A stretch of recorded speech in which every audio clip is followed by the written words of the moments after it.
Como você imagina que foi o dia seguinte ou a semana seguinte do filho que voltou para casa depois da história de Lucas 15?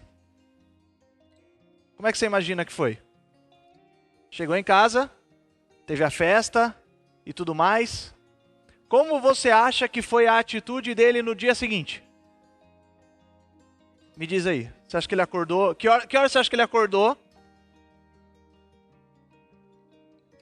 Talvez ficou acordado a noite inteira.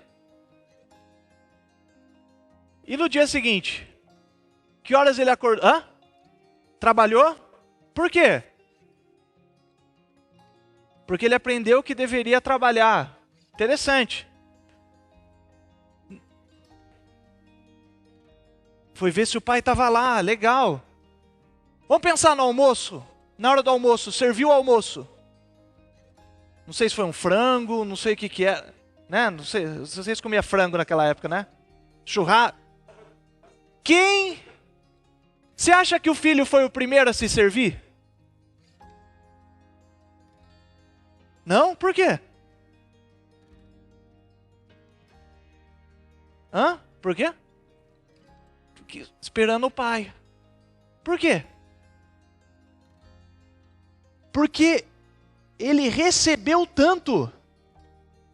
Ele deve ter se sentido tão constrangido pelo amor do pai, tão imerecedor, tão não merecedor de tudo aquilo que ele recebeu, que eu imagino que a reação natural foi também querer ter uma vida que agradasse o seu pai.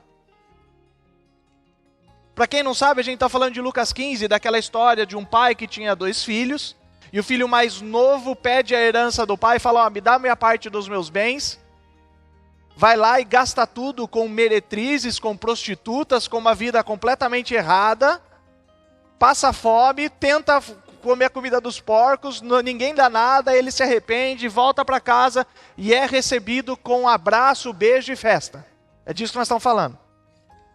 No dia seguinte, eu imagino que esse menino está tão constrangido que aquele menino que eu imagino que antes não estava muito aí, por essa atitude que a gente vê escrito, talvez ele nunca tivesse muito aí para o que o pai queria ou não queria. Mas ele recebeu tanto, foi tanta graça, foi tanto amor, que a reação natural deve ter sido, eu quero agradar esse homem que tanto me amou. Há uma ideia errada na nossa cabeça que a graça transforma alguém em folgado. A gente confunde graça com permissividade.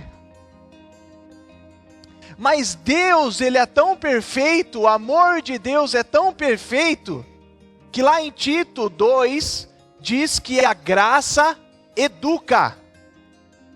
Quer dizer, o amor de Deus por nós, eu ter recebido tanto, merecendo tão pouco, faz com que eu espontaneamente, está escrito lá em Tito, rejeite uma vida de pecado para ter uma vida que agrade a Deus.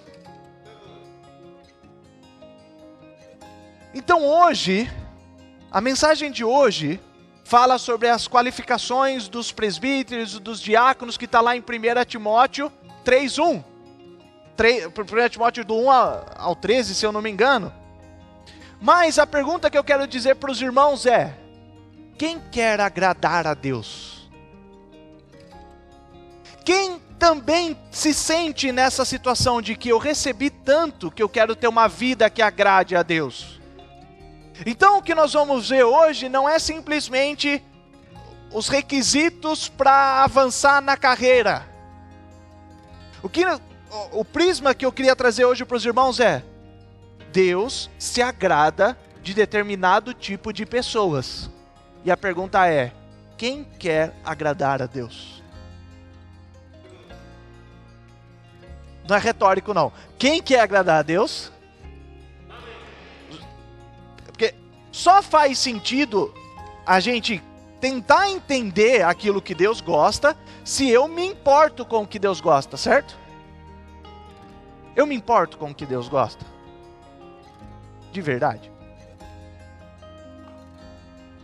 Nem sempre. Mas a graça, ela educa. Quando a gente vê o tanto que Deus nos amou, espontaneamente, a gente quer também devolver, como gratidão, uma vida que agrade o Pai. Agora a pergunta é: como eu posso agradar a Deus? Que tipo de... Agora um passo atrás. Que tipo de pai esse Deus é? Porque quando a gente vê lá ele abraçando o filho pródigo, ele beijando o filho pródigo, talvez a gente caia num erro de entender que Deus ele é completamente permissivo. Que Deus, como pai, aceita tudo. Será que é isso? A própria Bíblia diz: o pai disciplina o filho que ele ama. Então, por exemplo, vamos dizer que o seu filho, quem tem, imagina o filho, quem não tem, imagina se tivesse, que o seu filho tivesse com muito desejo de colocar o dedo na tomada. Mas assim, é um negócio... Por quê? Porque ele é curioso, ele quer explorar o mundo, ele quer entender. E vê um buraquinho ali, encaixa certinho com o dedo. Vamos dizer que seu filho tivesse assim com muito desejo por pôr o dedo na tomada. Impedir que o seu filho ponha o dedo na tomada a todo custo. É amor ou não é amor? Não põe o dedo aí. Tira o dedo aí. Talvez dá um tapinha na mão. Isso é amor, irmãos? Sim ou não? Claro que é. Agora eu vou para um caso assim mais delicado, mais sutil. E se o desejo for por chocolate? Opa, aí já é mais sutil. Ele não vai morrer se ele comer chocolate naquela hora.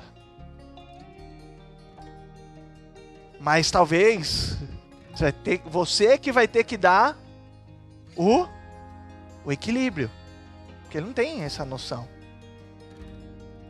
Então, o amor de Deus inclui restrição. O perfeito amor, a gente cantou o hino, né? Totalmente gracioso. O totalmente gracioso amor de Deus também inclui limites.